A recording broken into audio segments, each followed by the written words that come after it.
花400美刀买下这个100年前的车壳，翻新之后改装成小丑热棒车，竟然卖出了10万美元的天价，而且还要和蝙蝠侠的战车进行比拼。这是史蒂夫接到的最奇葩的一笔订单。当他看到蝙蝠战车驶进厂里时，心里感觉非常震惊，因为他很久没有见到过这么炫酷的车子了。另外，通过交谈他还了解到，这辆车并不是复刻出来的，而是一辆原厂限量版，里面还有蝙蝠侠扮演者亚当·维斯特的亲笔签名。能拥有这样一辆原型车，可见客户的资金实力不容小觑。史蒂夫也招呼车厂员工上前观摩，学习一下限量款车子的设计风格。如果大家对我之前的视频有印象的话，应该能记起来歌坛车厂当时他们也复刻了一辆蝙蝠车，但跟这辆相比那简直是天壤之别。不过咱们这次的主角却并不是他，而是一辆史无前例的小丑热棒车。客户根据漫画里蝙蝠侠的设定，想给这辆车打造一个对手，风格上必须和蝙蝠车完全相反，二者形成一种对立的局面，这样才符合小丑的人物特点。至于具体的细节该如何设计，客户则让史蒂夫自由发挥，费用方面不是问题。一听到这句话，史蒂夫直接就开价10万美刀，客户想都没想就成交了。接着他就赶紧带着自己的儿子去报废厂寻找样板车，结果没想到老板带着他们7拐8拐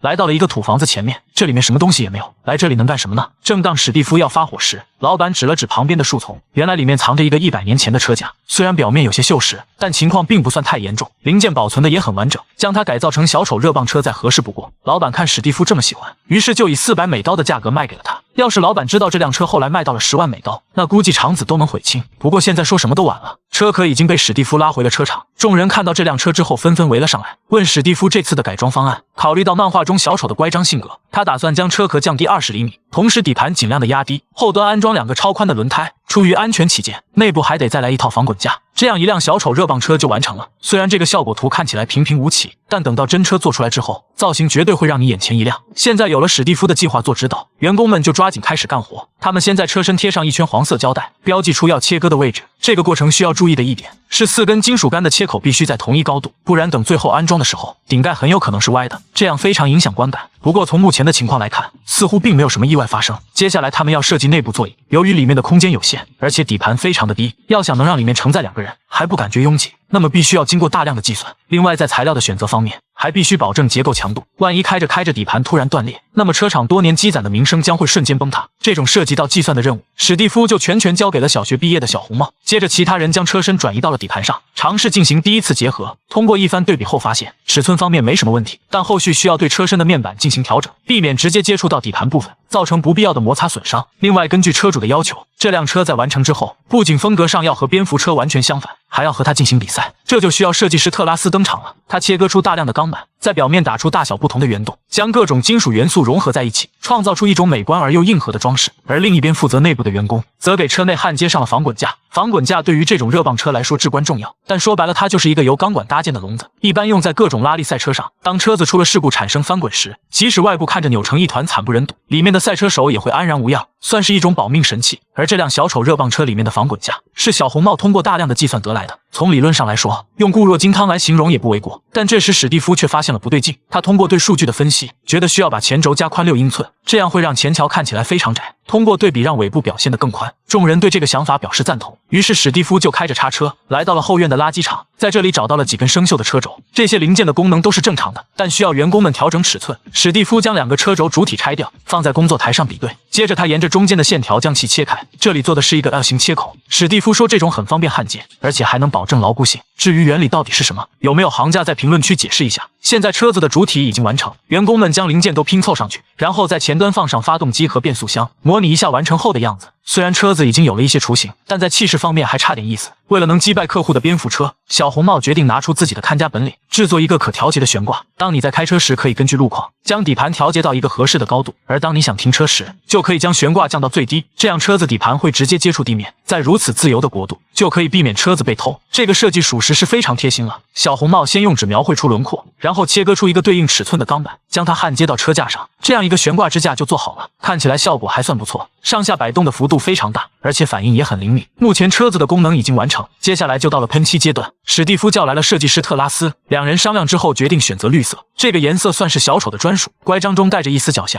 很符合人物性格的设定。特拉斯在车身表面喷了一层蓝绿色打底，这个颜色看起来很奇怪，但当后面的叶绿色登场后，这辆车瞬间就有了活力，仿佛小丑就站在你面前。但你要觉得这样就结束了，那可真是大错特错。塔拉斯又将一罐深绿色漆直接洒在表面，形成了如同泪痕一般的线条，营造了一种恐怖的气氛。等到油漆彻底风干之后，员工们将之前设计好的内饰装进车内，这个搭配很夸张，但又不失美感。我想客户看到之后肯定会很满意。这时特拉斯突然举着一个轮毂闯入镜头，他实在是不敢相信，后轮的轮毂竟然这么宽，轮胎更是巨大无比。与之形成鲜明对比的是前面的2个摩托车胎，这种后宽前窄的设计，不知道能不能保证车子的稳定性。但不管怎么说，只要客户能满意就行。现在车子已经完成，车厂将客户约到了一个公路上。当小丑热棒车登场的一刻，全程爆发出激烈的欢呼，车主更是不敢相信自己的眼睛，这简直和他的设想一模一样。但这里我有个疑问，前面的发动机那么大，而挡风玻璃又非常小，这样在一定程度上影响了视线，开在路上肯定很危险。估计后续车主会将这辆车收藏起来，并不会选择上路使用。接下来就到了和蝙蝠车比赛的时刻，